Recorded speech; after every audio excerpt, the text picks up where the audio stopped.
My name is Fatima. I'm a career-driven professional that has been climbing the corporate ladder for the last 18 years until I stepped into my own business. In 2007, I was successful in securing my first big role in the CBD. It was the weekend before, during dinner, I just had a sudden panic attack. I didn't know what it was, so naturally my first instinct was, I'm about to die. Then I remember going to the hospital, being on a drip for about 4 hours, and next day I had to get up and get ready to go to work on the Monday. I was too scared to say anything, and for many days later, concealing the fact that I had anything wrong with me for the fear of losing my job after just starting. It was in fact related to underlying anxiety that I didn't know I had.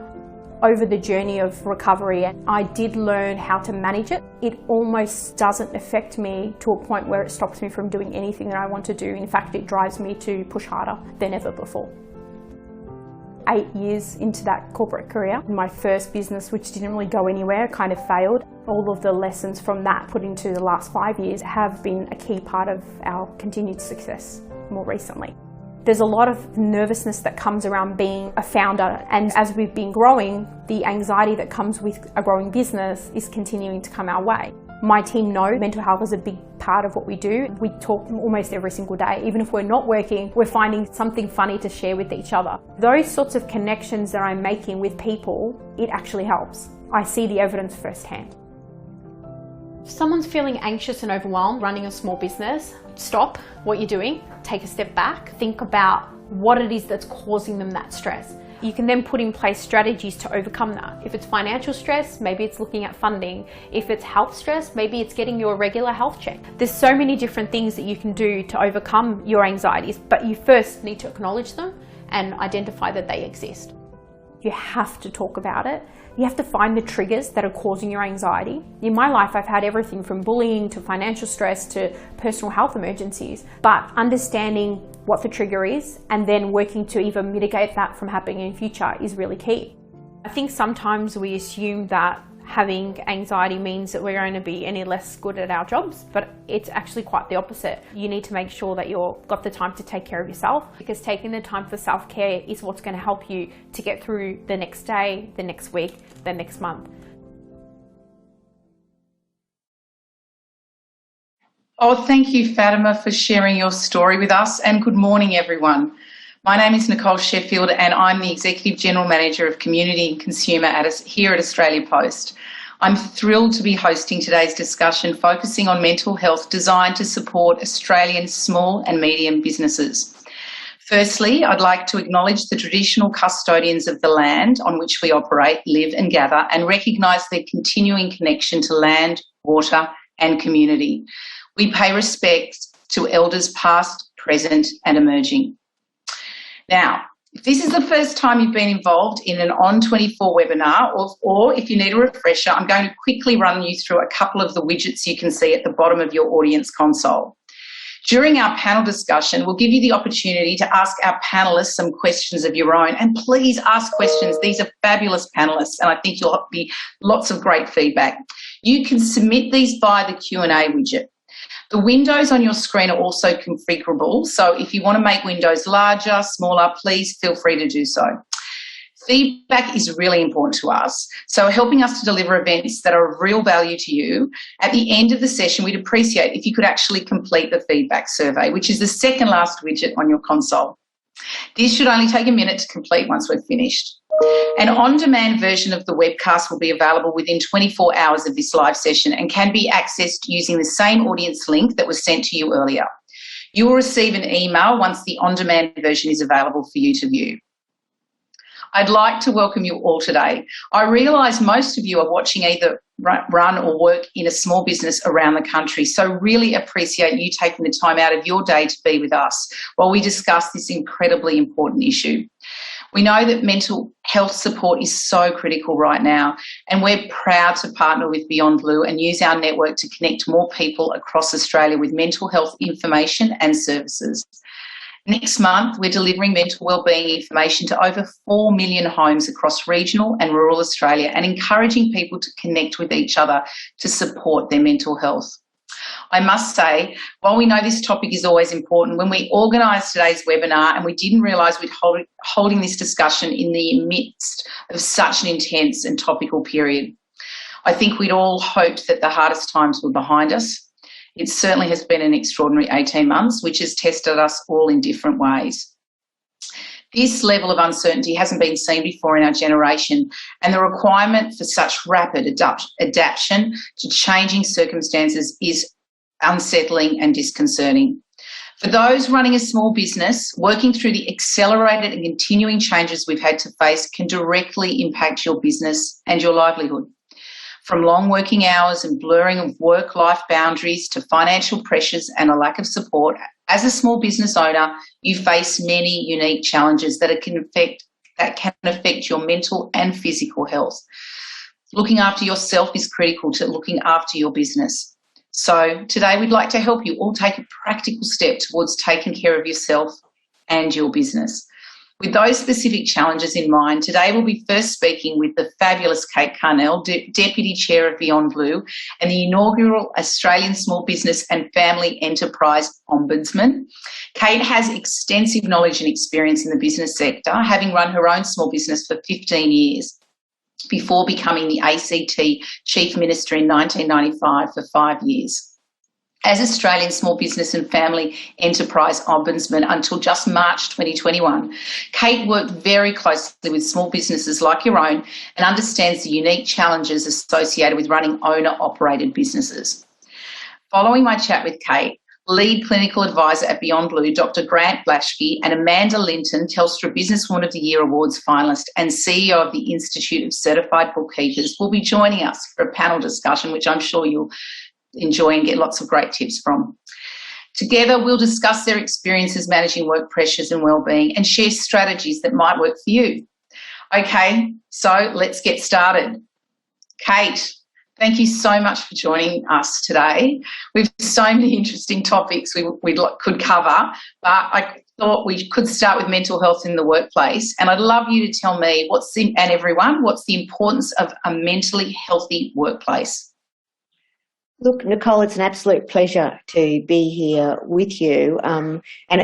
In my previous role as the Australian Small Business and Family Enterprise Ombudsman, it was great working with Australia Post and small businesses generally. Look, there's never been a more important time for mental health at work because work has changed and change is stressful. We all know that. We all know that setting up for this conference today we've done lots of these, but everything we do in our lives, in our work life, has changed. People are experiencing fatigue, exhaustion. We're hearing from all parts of the workforce, whether it's big businesses all the way through to small businesses, that the level of change has just been extraordinary and difficult.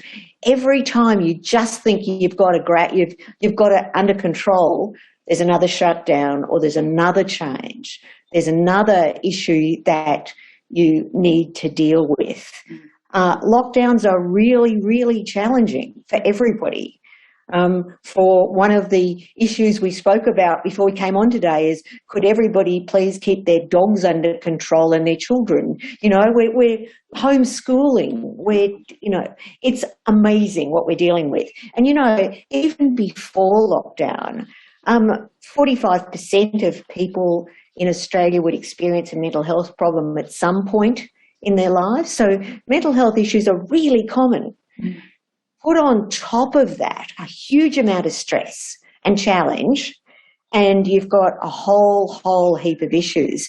And, even normally when we're not working from home and homeschooling and doing the rest of the stuff we're doing, a third of our lives were at work. So the workplace, whether that's at work or at home, is a really, really important part of good mental health. So focusing on mental health benefits everyone. When you look around your own workplace, I think that the figures suggest that 1 in 10 people who work for you will be, or work with you, will be experiencing clinical anxiety. 1 in 20 clinical depression. 1 in 4 of us will experience a clinical condition in the mental health space at some point in our lives. So on one side, work is stressful, but on the other side, work is fundamentally important for good mental health.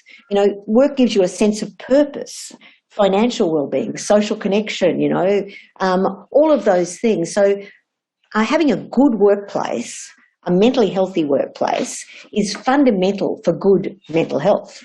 And good sense of who you are as a person. But if your workplace isn't mentally healthy, in other words, there's blurring, let's be fair, what we're all dealing with at the moment, between work-life boundaries. What are they? Who knows? It's funny, Kate, I was listening to something the other day and someone said, I'm no longer working from home, I'm actually living at work. Yeah. And it's those blurring is, yeah. So when you think about it, all of the figures that we use at Beyondblue and in other parts, about, work and life and work-life balance have really been thrown out the window because it's really, really hard to set those boundaries when you are working from home and you've got the kids at home as well. You're homeschooling, you might have caring responsibilities, all sorts of things which are really, really challenging. And, the thing that's really interesting, quite a number of years ago, I think it was when I was CEO of Beyondblue, interestingly, so about 2014, PricewaterhouseCoopers, PwC, did some work for us and indicated that for every dollar you spend on producing a mentally healthy workplace, you get a $2.30 return on investment. And more recently, there was international research which suggested that ROI was actually $4.20. So the reality here is what you spend on mentally healthy workplaces is returned in spades. And that can be even more dramatic in the small business space where people don't have HR departments. Yeah. They don't have a lot of support mechanisms generally. So look, mentally healthy workplaces are really important. What are they? They are workplaces that focus on good communication, making sure that your staff aren't working too hard, making sure that your staff understand what's expected of them, and making sure that there are obviously no bullying, all the things that go without saying, but making sure that there are discussions about this. And we'll talk a bit more about that in a minute. But, that's really why we've got to focus on this. It's good for your bottom line, but it's also good for your people and good for you. Yeah, absolutely. I mean, you working with Beyondblue and given the challenging year that we keep talking about, you must have witnessed a real shift in the overall mental health of Australia. I know you've seen record numbers of people reaching out to Beyondblue over the past year. What are some of the recent trends that you've seen throughout the community generally? Look, the changes have been quite dramatic. Demand for Beyondblue support services was 20% higher over the first 6 months of this year. And, the problem is that that's getting worse. And the people who are ringing our lines are actually becoming more acute, that their problems are more dramatic. It's been really good to see governments, and that's both federal and state, put more money into support in this space. So it's great to see in April 2020, that's last year now, of course, Commonwealth funding allowing us to set up a coronavirus mental health wellbeing service, which is a dedicated digital and omni-channel support service which provides free, round-the-clock, pragmatic digital content with professional counselling, referrals, online support and so on to help people in this space. So it really shows that there is understanding that there are some very, very real problems in this space. But if you think about it, particularly for small businesses, but even bigger businesses, if all of a sudden you're closed and you have no revenue coming in and you've still got people to pay, invoices to pay, banks to pay, you know, all the rest of it, it's really, really hard. And, you know, for other businesses, and I'd have to say Australia Post is probably one of them, they've ended up having to change their business model pretty fundamentally and deal with significant amounts of new input. So some businesses have got busier, but busier in a totally different space than they were dealing with before. So, you know, they've got their staff working from home and their business has escalated because, you know, they're in the online space. I'm on the board of the Australian Made campaign, which I love because I love that little triangle with the kangaroo, you know. But interest in buying Australian made has escalated dramatically. Interest in buying local, sites like Buy from the Bush and so on, escalated dramatically, which is fantastic. But it's really interesting. It means that all the businesses involved in that space have had to change from, you know, selling product to customer who walks in the door to being online, to working, you know, with their local post office to get product out to individuals and so on. So, you know, both from those businesses that are in all sorts of trouble because they're closed and, you know, they're restaurants that can only sell coffee, they're travel agents who can sell nothing. I could go through the list. But, you know, it was interesting that an ABS survey in May this year found that since March last year, when this all started, 72% of Australians used one or more strategies to deal with mental health. So people are actually understanding this is really, really challenging, really challenging. And I think we have all got to, you know, think about how we're dealing with it, but understand there are people in our lives and in our businesses that just aren't doing well. Yeah. So some of those trends that you talked about, how do you see them translating to small business? Have there been, you know, is it the same for small business or in fact are there different challenges? I mean, certainly the things you illustrated regarding, you know, financial burden, it would really be heightened for a small business. But have you seen some of those trends differ? Look, absolutely. Small business is just in a really, really different space because their capacity to deal with, you know, changes all the time, closures, shutdowns, they don't have in-house support mechanisms for that. And a bit later we're going to talk to Amanda from the bookkeepers.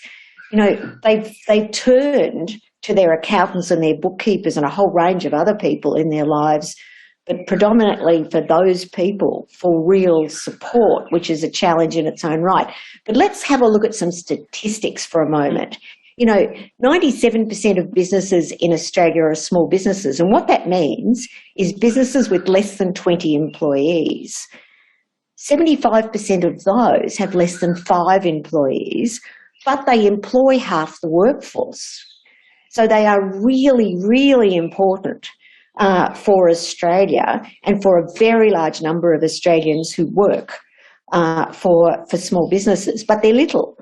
And that gives them their own really quite unique challenges. So the support mechanisms are simply not around them.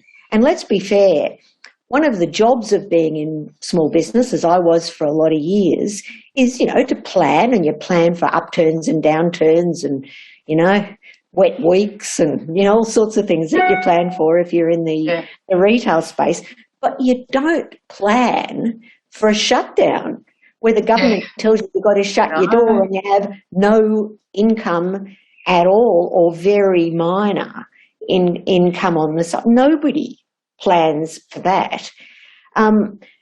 It was interesting that just recently the accounting software firm Xero, and lots of small businesses deal with Xero or MyOb or whatever. In fact, one of the good things is lots of small businesses have digitised quite significantly during this period, which is good in the longer term for those that can really manage. But Xero found that 42% of Australian small businesses were concerned about their mental health.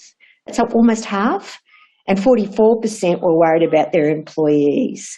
So that's almost half of small businesses are really stressed about their own mental health and others. And, even prior to the pandemic, a third of small business owners reported high levels of psychological stress, distress, and so on. So small business is always difficult. It's also incredibly rewarding, but you just can't plan for this. No. That's the problem, and that's where the huge amount of increased stress really happens.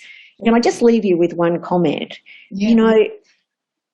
This will be the first time almost all of these small business owners, remember 2.3 million of them, have ever even contemplated applying for government assistance.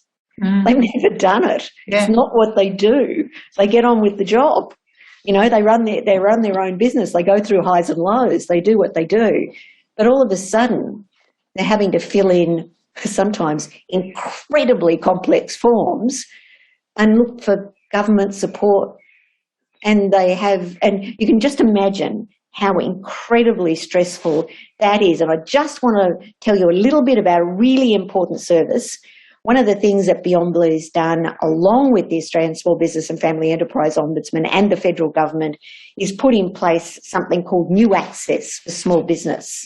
So for those small businesses that are listening today, we started it in March this year. And what it is it's a program staffed by coaches. It's not, don't think about it as a mental health service. Think about it as a coaching service that will help you get through this. It's free. It runs for 6 weeks. It's delivered through, as I say, these trained coaches who have a small business background, so they get where you're coming from. It's based upon good evidence to help you put in place coping mechanisms to help you with those mental health issues. Have a look at the Beyondblue website. Or alternatively the SPIFIO, the Small Business and Family Enterprise website. It's a really, really good service, and it won't cost you anything, and it'll give you some of the skills you need to get through what, look, let's be fair, I have no idea how these are the sorts of levels of stress that nobody could be expected to manage. Yeah, look, I think that the New Access service is just brilliant. And honestly, Kate, I could listen to you for hours, but we only got through 3 of the questions. But I know we've got the panel here to join us now. So I'm really excited to have Dr. Grant Blashki and Amanda Linton to join us now. And Kate, there's still many questions and I'm going to pop into this, but I really want to start with Amanda, who's a Telstra Businesswoman of the Year Awards finalist and currently the CEO of the Institute of Certified Bookkeepers. Amanda's generously joined our discussion today to share her own experience in small business and the importance of maintaining good mental health throughout her career and life. Welcome, Amanda. Grant has been a practicing GP for over 25 years and is the lead clinical advisor for Beyondblue. Thank you so much for joining us today to share your expertise, Grant. Okay, Amanda, if I could start with you. Why did you decide to start your own business, and was that experience what you actually expected? Thanks, Nicole, for the invite to talk to everyone today. Look, it's after 10 years in the workforce, I used to change jobs every 2 to 3 years, and I couldn't really work out why that was. And then I worked out that I'm maybe a little bit of a control freak, so I needed to be my own boss, needed to work for myself. And I love small business. Like, I love the contribution small business make to the community. And I love small business owners. Like, they're just amazing people to be working with all the time. But what I saw was that they faced a massive amount of red tape, which meant that they couldn't just get on and do the job. And for me, bookkeeping was a way to be able to help them alleviate some of that stress. And so that's kind of why I started in the first place. The place I was working at the time, they didn't seem to understand the stresses that small business owners were under. So I really wanted to do something to make a difference. And so I started my business, I started working for myself in 2005, and that business operated up until 2015. Was it what I thought it was going to be? In some ways, it was everything I hoped it would be, and in a lot of ways, it was everything that I'd not even expected remotely. I'd not expected challenges with, having to look for money to pay for staff, or sort of growth strategies and all those kinds of things. So it was a massive learning curve for me and my business and my team, might I add. But the challenge that I had, or the mistake that I made, was that 60, 70, 80-hour weeks just became the norm. And I know there are lots of people listening today who are saying amen. I absolutely know exactly what that's like. And so my business became pretty much my whole identity and who I was. So that in itself brought about some challenges that I just didn't expect at all. And how did that experience lead you to become a Beyondblue speaker? Well, it was quite funny. I was actually sitting in a tax office consultative mental health group, believe it or not, and I met a couple of the Beyondblue team. They cottoned on that I had a bit of a story to tell, and so they asked me to go and speak at a business breakfast in Adelaide. And I thought, business breakfasts? I've been to a few, 20, 30 people. I had never told my story publicly anywhere, so I was pretty terrified. Rocked up at the Adelaide Convention Centre to a room of 250 people and got up and told my story. And then 5 minutes in, it took me 5 minutes to have the courage to look up and make eye contact. And when I did that, I realised I had 250 people looking at me who really wanted to hear the story. And then when I came down after that, someone came up to me and she said, I am so pleased to hear another woman in leadership who has the courage to tell the story, and I've just realised for the first time that I'm not the only one who has these challenges. Thank you for telling your story. And I found that so empowering that I reached back out to the Beyondblue team and I said, I really want to do more of this, because if I can help one person come to that point of feeling not alone and that they have some support around them, then I feel it's absolutely worth me maybe feeling a little uncomfortable at times for half an hour to tell my story. So. Fantastic. And Grant, as a GP, you'd be the first point of call for many people, seeking help and for stress and mental health issues. How often do you see small business owners that are looking for assistance in managing their mental health, and what sort of signs do you see?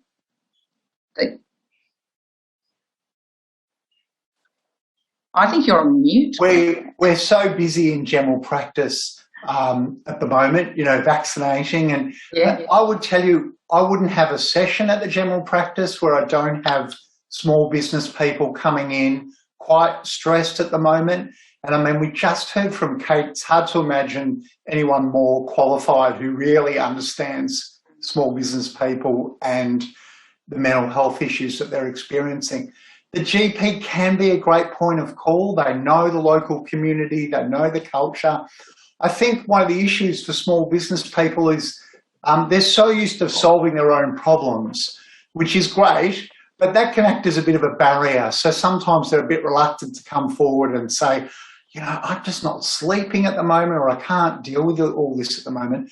But the GP is a great place to start because they understand the suite of systems that are out there. They can do a GP mental health plan. They can refer to the new access program that Kate talked about. They can refer you to a psychologist if need be, and can be a great source of support. So I really encourage people to reach out to their local doctors. Yeah, I think that's really, really good advice, because often we don't actually make that first step and reach out and feel comfortable doing that. Kate, if I can come back to you, one of the questions that I was going to ask you is, if you or a colleague are feeling mentally unhealthy, what are some of the practical things people can do to help themselves and their people? Look, one of the things, first of all, you've got to do is identify people who might be struggling a bit. So, and this is you as well. If all of a sudden people change in the way they usually operate, they're not meeting deadlines, they're a bit aggravated, they become disengaged, or for that matter, you're struggling to do the things that you normally do. Now, it doesn't mean you've got a mental health problem, but it means that it's really important to connect, to touch base. So if you've got a staff member that looks like that or a family member that looks like that, get in touch. You know, the three things that we talk about at Beyondblue are look, ask, listen and support. So look if there's an issue that people are acting differently, ask how they're going, have a quick chat, even a quick chat to say, I care, you know, how are you travelling? You know, do it without judgment and then support. There are a range of support mechanisms available. I talked about one before, but on one of the slides for this approach, there is a number of support mechanisms that are there for people in business, in small business, and Beyondblue has a number of them. So the fact is you've got to do something, not just turn your head and hopefully it goes away, because it won't. Yeah, so true. And these issues are often seem insurmountable at times. Grant, what are some of the common reasons why business owners don't seek help in your experience? Well, it's difficult because you are dealing with people who are used to solving problems. And I agree also that we don't want to over-medicalise everyday stress. People are having a very hard time at the moment. They've got, you know, the triple whammy of business and finance worries, family disruption, and worry about the actual COVID disease as well. So you know, that's worry. That doesn't mean you've necessarily got a mental health issue. But in the same way that we prevent physical problems, you know, we know that we've got to do exercise and eat well. We need to think about our mental health like that. What can we be doing early on to head off trouble before it really comes unstuck? So, you know, I think that the GPs can be a really good place to start. Those 2.3 million small business people, they're absolute heroes. They're keeping the whole country ticking over. And, you know, if you need a bit of help, we've got a great health system in Australia. Make sure that you just touch base and they're there to help you. Yeah, we certainly do have a great health system. And reaching out, I think, is just so important. This is a question actually for both Amanda and Kate. So we might start with you, Amanda, and Kate, I'll ask you as well for your view on this. But there are important mental health considerations for people in small business. How can we help encourage people to seek that help and keep people well? Amanda, your first-hand experience, what do you feel? I think one of the biggest challenges is, as a business owner, sometimes we feel like we have to have all the answers and we feel like we have to be that problem solver. And most small business owners that I know I've met, and I was certainly like this, was that, you know, I kind of felt like there was an expectation that I just had to keep it all together. And so I think removing some of that expectation and allowing people to say it's okay to not be okay is really important. I have to say the new access for small business new access for small business owners through Beyondblue is an amazing program, and one that I have very heavily supported and was fortunate enough to be partially involved in some of the feedback on. That didn't exist when I had my practice. So one of the things that service does, as Kate said, is reaching out to a coach rather than necessarily a mental health counsellor. And these people have actually, they run and have lived and worked inside small business, so they just get it. They get the fact that, you know, as a small business owner, you can't just walk away for 2 weeks and take a break. You can't just turn yourself off for, you know, a couple of days and look after yourself. So the thing about that coaching service is that's a really great way for people to feel like they're actually talking to other business owners. That's probably the main thing, is we've got to keep talking about this, and we have to normalise the fact that sometimes, as I said, it's okay to say, hey, I'm not doing so great. Yeah, no, very true. And Kate? Look, in addition to new access for small business, which is a great service, there's also something called My Business Health, which is on the Australian Small Business and Family Enterprise website. Now, what that site does is does what sort of seems amazingly obvious, but it looks at the sort of issues that small businesses are dealing with, financial stress, family stress, those sorts of things, and then gives support in how to deal with them, you know, from a mental health perspective, but also from a coping and resilience perspective. So I'd suggest going to My Business Health. Another one is Every Mind's Ahead for Business. Again, it's a website, it's an app, it targets small business owners, helps them take action for their own mental health. And, you know, look, if you don't look after yourself, then you can't look after your business. That's, you know, if you crash and burn, then, you know, there's no doubt your business will do the same. On the Beyondblue website, there is a range of services, even really important ones like how do you have a conversation with a staff member who you think is struggling? It's one thing, as I said earlier, to look for changes and to have a conversation, but that's a bit scary sometimes. You know, back in the day when I was running my small businesses, the thought of having that discussion was really scary. The Beyondblue website has a range of YouTube type videos to show you just how to do that. And Beyondblue's also put in place a range of courses and support mechanisms, some for accountants and bookkeepers, but some for small business owners more broadly. Oh, very, very great services. And I'm sure that we'll follow up everyone with the details of those services after this webinar. But Grant, what advice would you give to anyone looking for effective ways people can do to look after themselves and each other?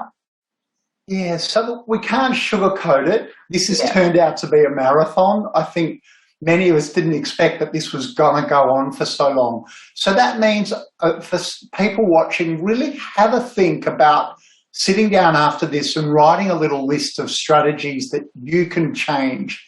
And it's great having Kate and Amanda here because they're realistic. It'd be lovely to say I'm going to go and take a 2-week holiday. Not possible for so many people. Yeah. But there are things you can do. If you're waking up at the night worrying about things, put a little bit of paper next to your bed, write down those things and say I'm going to deal with those in the morning, because I think that sort of racing mind issue is a big problem for people. That work-home boundary that both Kate and Amanda talked about is absolutely critical, and be quite disciplined about it. Make a start time and an end time. I think there's symbolic stuff you can do. If you're in work mode, put on your work clothes. When you finish, go have a shower, put on some relaxing clothes, and, you know, make it a definite line. Don't sneak up and start doing emails on the kitchen table in the middle of it all. Maybe even switch off your phone if that's possible. Be your best self at home. Lower expectations. Everyone's doing their best, but it's hard. Curate down, turn down the volume on some of the COVID news. Honestly, you don't need a blow description of every latest number and the theatre of all this presentation. You need to know basically what safety you need to do. And most importantly, keep up the hope budget. And that means that, yes, it's really hard, but this is not going to go forever. We're on our way with vaccines and working out how we're going to live with this.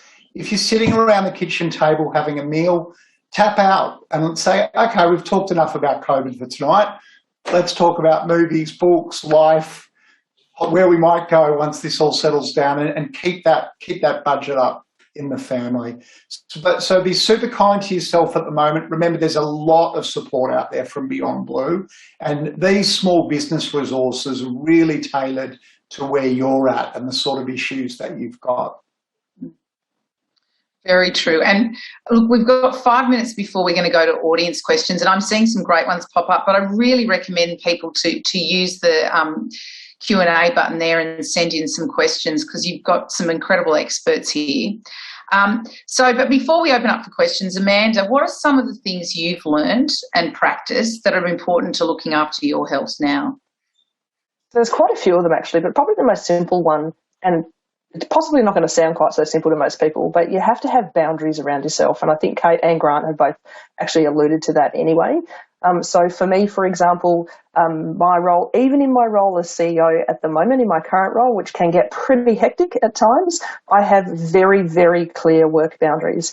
So it's a case of saying, I finish, I'm quite happy to put in the additional hours for me during a week, but for me, weekends are off limits. Weekends are family time, friends, and all the other things that are not work related. Now, when I think back to when I had my practice, if I had done that a little bit sooner, then maybe I wouldn't have been quite so cranky with my staff.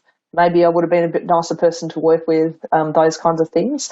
The other thing is, and Kate called it out before, is self-care is so important. Like, you have to be able to take those breaks. So for me, I put a 30-minute, my diary is so full. Now, when I say full, it's not all appointments. It's things like go for a walk for 10 minutes. And because I'm working from home now, like a lot of others, it's just go downstairs, do a lap around the house, come back upstairs and make myself a coffee. But I do that every 90 minutes. So that's really important as well. And that has a whole lot of benefits other than also, your mental health benefits as well. But one of the most important thing is that you need to understand and look for triggers. So what are some of the things that really just sort of contribute to your stress levels? And as I say, the boundaries is actually a really important one. I've turned all notifications off my phone other than my Teams notification from my staff. That's it. Because I was getting email notifications and Messenger and ABC News and everything else you could possibly think about. And as Grant said, I just wasn't turning off. And interestingly, I wasn't concentrating, wasn't getting anything done. So I've turned off all notifications during the day. And there are even sections in my diary that says check emails. So my email is actually turned off for the vast majority of the day. And my team know. And funny enough, I thought at first that would really annoy people. And interestingly, it's annoyed no one because they know that I'm busy, that I have stuff to do. And I did this when I was in practice as well. And it was the best thing I ever did because people knew when I was answering their emails or when I was actually sitting with them as a business owner, that they had my absolute undivided attention at that point. And that's really important as well, is making people feel like they're being listened to and feel like they're being heard. So they're probably three of the really quick, relatively easy tips to put in place. But use of your calendar, diarise everything, your lunch break, your 10-minute walk, you name it, diarise them. I'm going to start doing that. I have to say, I might not be a small business owner, but I ping all day. I think that's very, very wise advice. Now, our audience is sending through some brilliant questions and I'd hate to miss them. So I'm going to start with, there's a question here from Anton Pemmer. Thank you, Anton. And it's for Kate, but I actually am going to put it out to the whole panel because I'm sure you all got some perspectives. We're seeing more clients stressed with, so this is from Anton. We are seeing more clients stressed with the go, no-go of lockdowns. It's the uncertainty that seems to be taking the biggest toll. How would you recommend help to bring a sense of certainty for businesses going forward? Look, it's a classic question because it's really hard dealing with what people are dealing with. So I think first off, you've got to give people the acceptance that it's okay to feel pretty stressed and pretty challenged by this. What they're going through, nobody could have planned for. Nobody, could be expected to deal with it, to be that resilient. Particularly, as Anton rightly says, the ups and downs of this. Just believing you're getting back on top of it, just believing it's going to be okay, and then you're closed again. For those poor people in Melbourne that have been, 200 days or 200 and something or other days now. I mean, nobody can deal with that. So what do you tell people? It's okay to feel stressed, but one of the things to do is to make sure that you seek help. Now, you access for small business is good. My Mental Health, that's the ASBFEO, the Australian Small Business Family Enterprise site. But there's also another site I didn't mention, which is called headsup.org.au. That's headsup, one word, .org.au. I'd suggest that people go and have a look at that. It's the Beyondblue's workplace mental health website. And it's not just aimed at small business, but there's a small business part of it. and it has free online training, interactive resources and so on. So just say, hey, it's okay to be stressed. So Anton, say it's okay to feel stressed because any human would. Seek some support, have a chat. What are the options? I know that many organisations are providing support. The other thing, just really quickly, is if you're really struggling and you are an employee, talk to your boss and see if there's things you can do around that workplace scenario. If you need time for homeschooling, talk to your boss about being out for a few hours during the day and maybe doing a few more hours at night. Yeah. You know, people will be flexible at this point in time, and if they're not, you probably need a new job. Kate, I'm getting a few people asking what's the website for My Business Health that you mentioned earlier? What's the web URL? It is, if you go onto the Spiffio website, that is asbfeo.gov.au, you'll see My Business Health on the front page. Okay, perfect. Excellent. If you type My Business Health one word, you'll get it as well, but go onto the Spiffio site. Okay, great. And this is a question for Grant. What can we do about household stress? I have moved into a new place, went into lockdown 1 week in, living 24/7 with a new person who actually has a negative mindset. How do I keep myself from getting influenced by her mental state? What a great question. And what we've seen with the family stress is there's sort of a fork in the road. There's a bunch of people who are super isolated and lonely, and they've got their own issues, which we could talk about. But the important thing is that they schedule connecting up with people regularly, even if that's video chat. In this scenario, what we also see, what we call the pressure cooker households. So it might just be the two of you, but it can be kids and partners home from work. And I think there again, there's no magic wand. It's really hard for sure. But cutting each other some slack, giving each other some boundaries. I think if you can, in a family, I really like the COVID tap out. What Amanda was talking about, we're just sort of drowning in bad news from the various notifications and things. So turn some of that off. And to you, the person you're living with, you can say, look, this is really hard. I'm finding it hard too. I don't really want to have a major COVID catastrophe every time we sit down for dinner. Can we just hear what the numbers are, talk about the planner and move on and pick some other topics? Very tricky. The other thing is being your best self at the moment, which is very difficult. And not for this particular question, but I might just mention in there, there are people who are feeling quite unsafe at home at the moment, because you might have a very frustrated partner or people you're living with.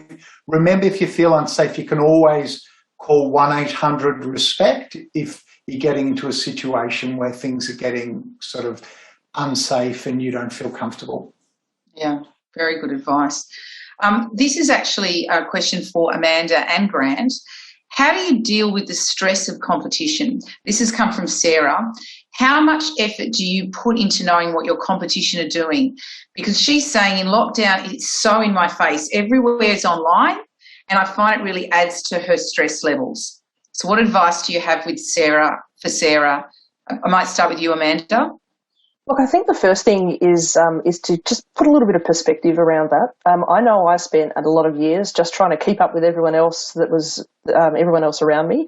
What I actually came to realise, Sarah, was sometimes you've just got to run your own race and not get so consumed by what everyone else is doing that you're constantly trying to get a one-up on people. I think if you've got a really good service delivery, if you've got a really great product to sell, then you run your own race with it and stop looking at what everyone's doing. It's a fine line because you need to know what's happening with your competitors in the marketplace. There's no two ways about that.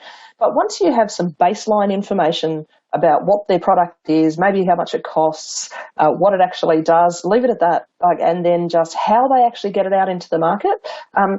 You're a business owner for a reason. You have an entrepreneurial spirit. Really, really draw on that. You have the answers.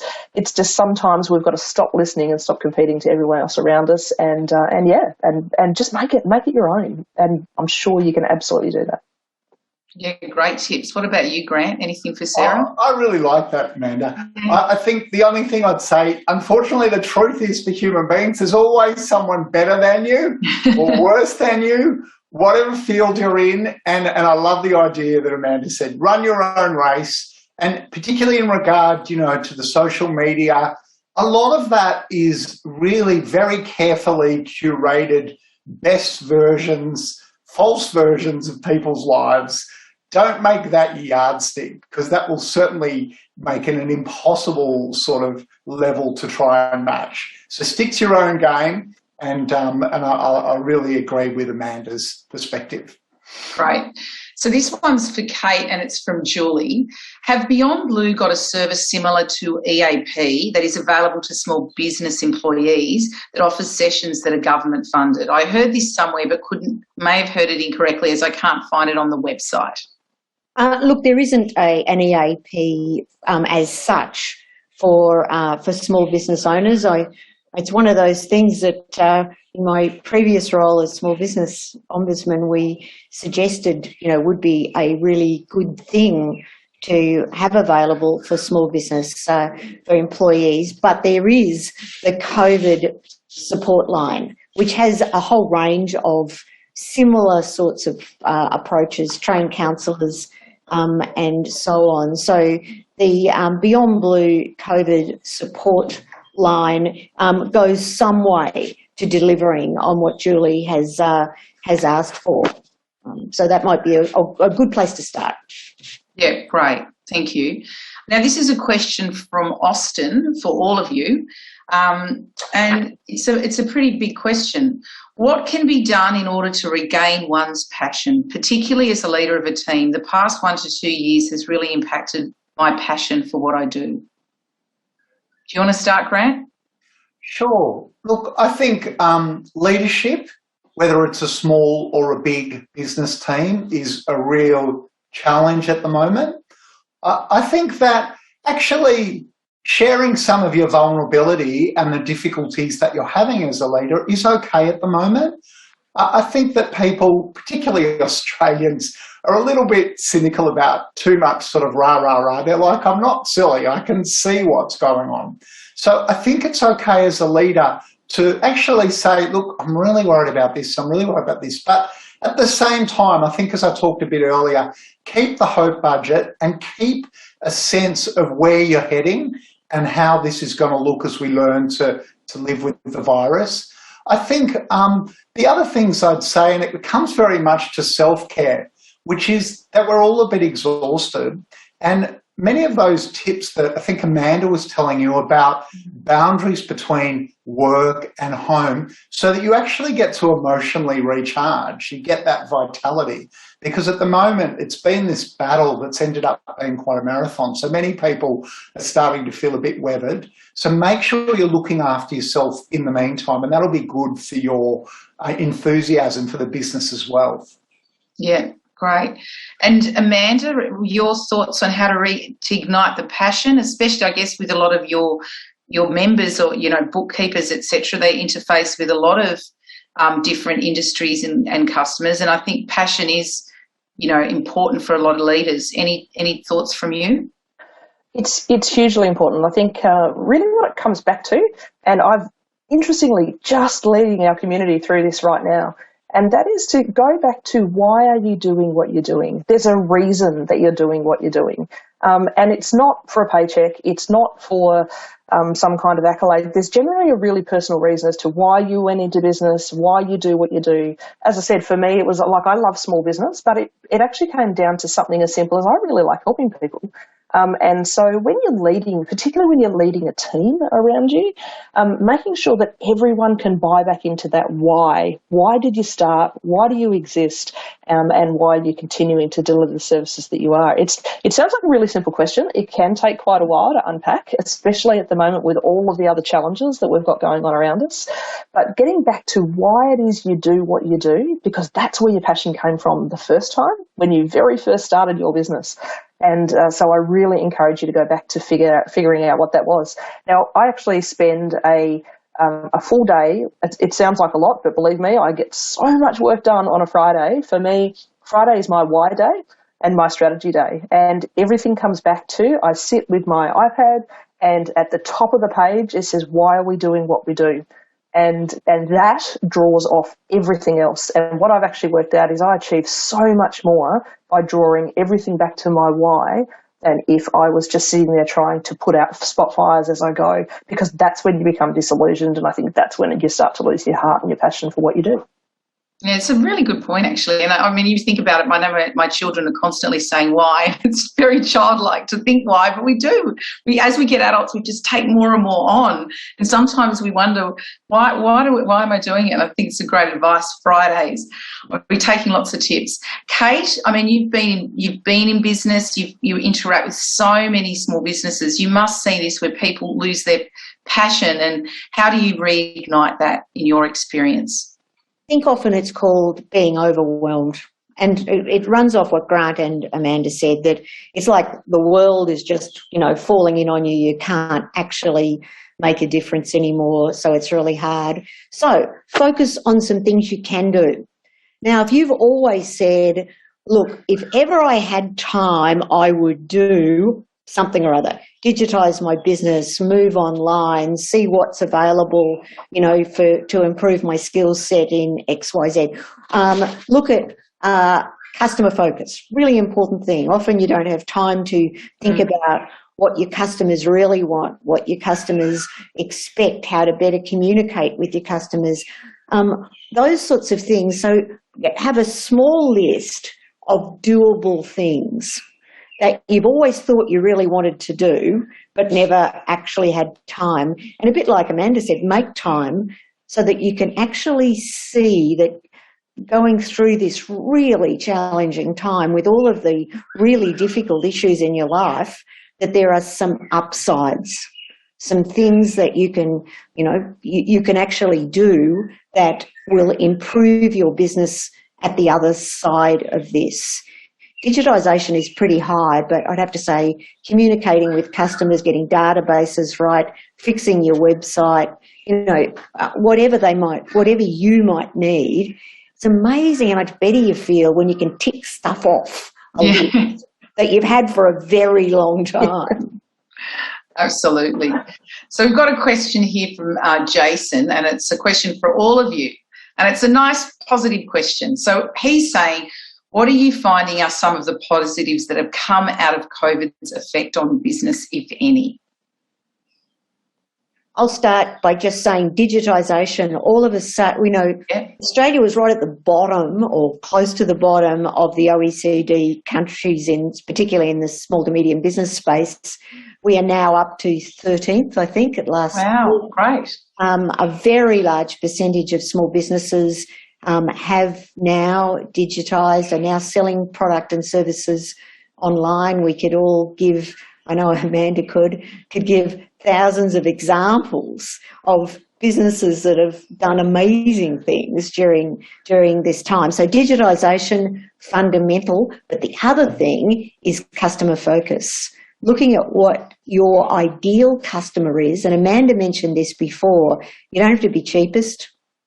You just have to determine what your ideal customer is and how to provide the ideal service. And that's happening more and more. So a lot of businesses are going to come through this stronger, but gee whiz, the challenge is to get there and look after yourself. Yeah, absolutely. And anything to add, Amanda? Well, only just positives?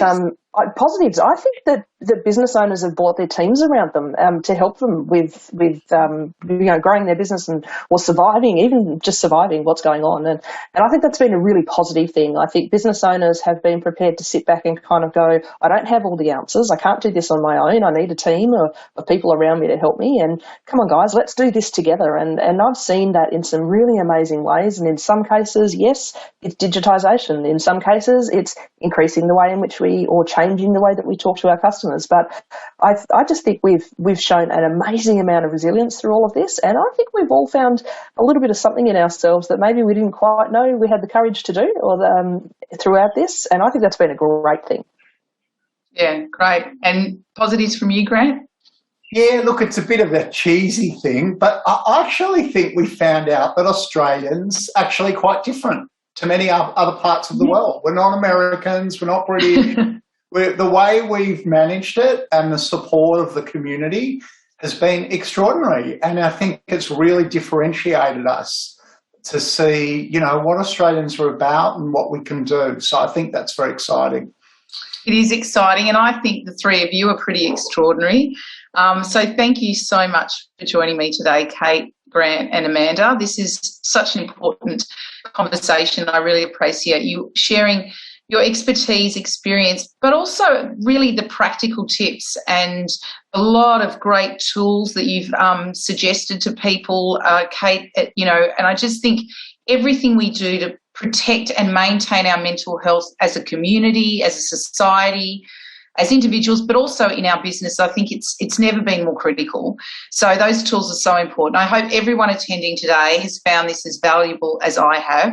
Thank you for giving us your time. It really is appreciated. Now, our next webinar in our Supporting Australian Business series is on the 21st of October and entitled How to Become a More Sustainable Business. So keep an eye out on social media and our Business Loop newsletter for more details. And once again, thank you everyone and stay safe. Thank you. Thanks.